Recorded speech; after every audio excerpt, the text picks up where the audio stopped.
Today I would like to give you 10 reasons as to why it's so very difficult for victims of narcissistic abuse to leave their abusive relationships. You have probably heard this question before from one of your friends, family members, or coworkers even. Why didn't you just leave? And it may have made you feel invalidated, misunderstood, maybe even judged and blamed for your own misery. It's a valid question to ask, though. From the outside looking in, it's very difficult to understand why anybody would expose themselves to such mistreatment. From the inside looking out, though, there was so much happening in the most insidious ways that not even we recognized it until it was too late. Personally, I don't take offense when people ask me, "Why didn't you just leave?" And I try to explain it to them. I think this is one of these podcasts today that you may want to share with those who are still clueless as to why you stayed with your abusive partner for so long. Also, I think it's this exact same question that leads us onto our path toward healing. Because yes, why didn't we leave? Hadn't we warned others in the past who were near and dear to us when we felt something majorly off with their new partner? And then we, almost ironically and sadly, found ourselves in a similar situation. So what are the 10 reasons why we stayed in this toxic dynamic despite knowing it was hurting us? The main underlying reason as to why people remain in abusive or toxic situations is their past psychological conditioning, which usually stems from a traumatic upbringing in their childhood. If you grew up in an abusive household, for instance, toxic dynamics you find yourself in later in life as an adult feel like a familiar comfort zone. Many victims of abuse develop an insecure attachment style, such as anxious or avoidant.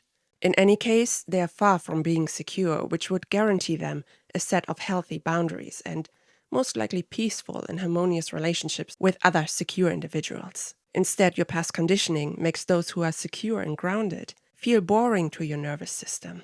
And that's why you automatically gravitate toward and keep on chasing those who are emotionally or physically unavailable to you. If chaos was running your home, that's what you will be subconsciously choosing time and time again, because your nervous system mistakes chaos and pain or attachment and codependency for love. The good thing is that past conditioning can be broken and corrected. Some call it the inner child healing process, in which you are basically reparenting or redefining your negative thought and belief system about yourself and others that you were given along your way by your caregivers. With healing, you will learn that intensity is not equal to consistency and clarity. Next reason why victims have a hard time leaving their abusive relationship, despite knowing something is very off in that situation, is the cognitive dissonance they are experiencing. These are two conflicting thoughts or beliefs about a person or a situation. Narcissistic abuse is a repetitive cycle where the love bombing and devaluation of a victim happens in turns. Victims stay stuck believing in the fake mask, or rather clinging to the ideal version of the narcissist they portrayed in the beginning, the charming, attentive, and affectionate person they once were. And yes, this ideal version reappears every now and then to create false hope in the victim for them to stay. Just as fake promises of change happen when you pull away that are quickly forgotten about once you decide to give them another chance. Cognitive dissonance is a constant weighing of the good and the bad in the relationship. The biggest red flag you will experience and need to pay attention to is being in a constant state of confusion. Narcissists may say one thing and do another. Most of them are pathological liars who will use gaslighting to make you doubt the truth, your perception, or simply yourself even. Because of this, cognitive dissonance eventually leads you to gaslight yourself and make you question your own memory and reality. You begin to deny or minimize and downplay the problem at hand. How often did we tell ourselves, "At least they are not beating me," or "They are just stressed from work or their family," when they lashed out at us? But emotional and psychological abuse have the same effect on our brains as physical abuse. Researchers have confirmed that a long time ago. Many of us didn't even know what narcissistic abuse was at the time. It is so very personalized and insidious that we don't think of domestic violence happening to us by definition. And those exact highs and lows that cause cognitive dissonance are also the reason victims get trauma bonded to the narcissist or stuck with any abusive partner for that matter. What's truly behind trauma bonding, or the so-called Stockholm syndrome, is a biochemical imbalance in our brains caused by intermittent reinforcement. When speaking of intermittent reinforcement in an abusive relationship, it's the rewarding and punishing of a victim in turns. They basically get trained to comply with the narcissist's demands and expectations, and to work harder each time to avoid punishment.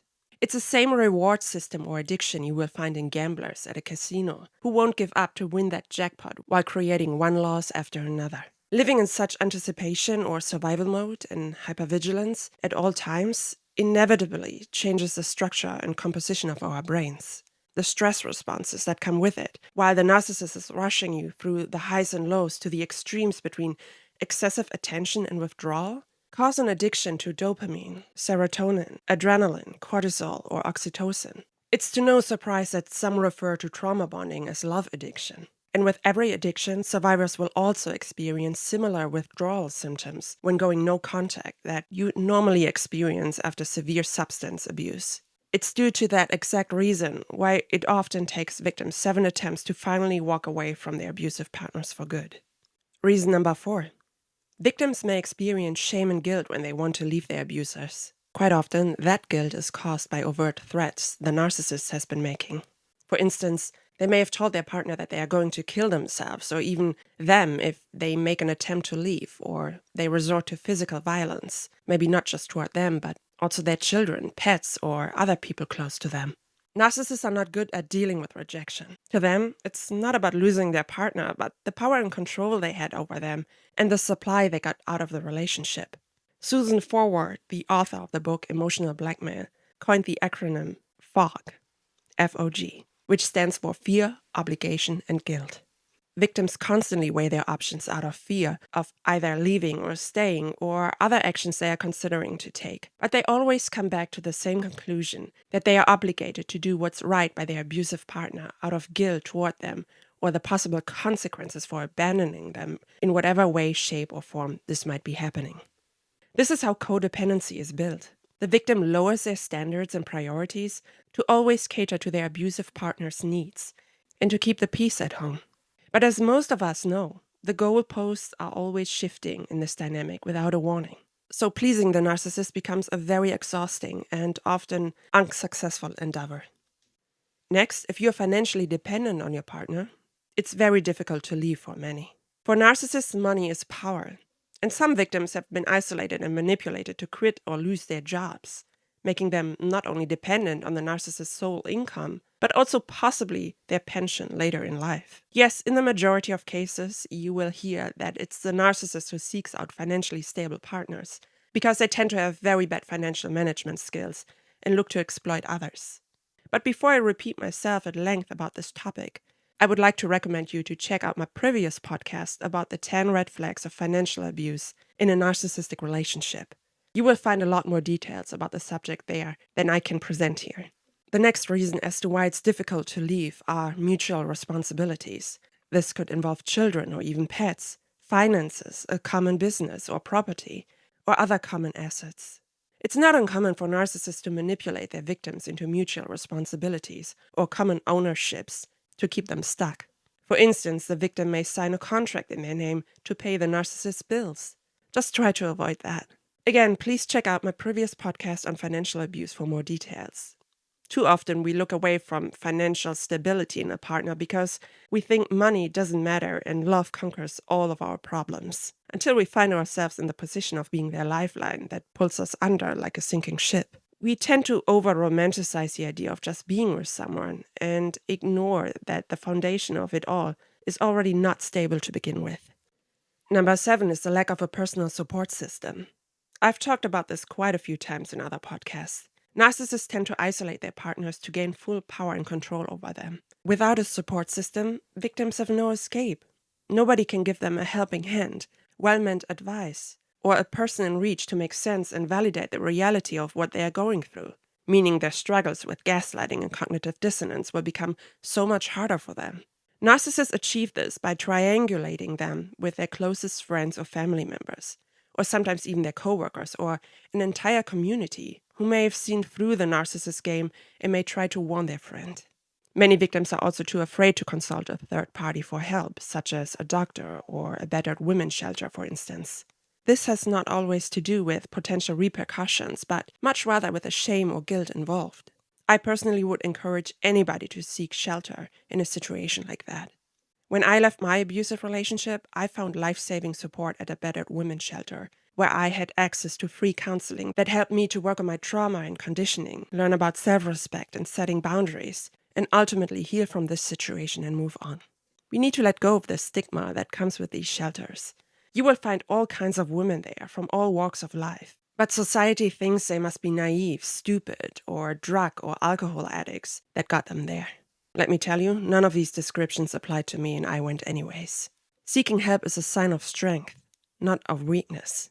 There's nothing to feel ashamed about, because what are the other options? It's either to perpetuate the abuse, or worst case scenario, you may even die from it. Now, in rare cases, victims find themselves trapped in the extreme opposite, in which the alleged support system of friends, family members, or an entire community put pressure on the victim to stay. Some families have such toxic dynamics going on, where it's about tradition, reputation, and honor, or where it's just about their relationship to the other side of the family that is more important than the victim's personal safety and well-being. Traditionally, couples were told to keep the family together, and a divorce or separation was simply out of the question, no matter how bad the situation was. The shame and guilt of possibly disappointing their families is what keeps victims stuck. The next reason is the lack of self-esteem victims are experiencing. Narcissistic abuse is a slow but steady and systematic destruction of somebody's self-esteem and identity. You end up being a mere shell of yourself and won't even recognize yourself in the mirror anymore.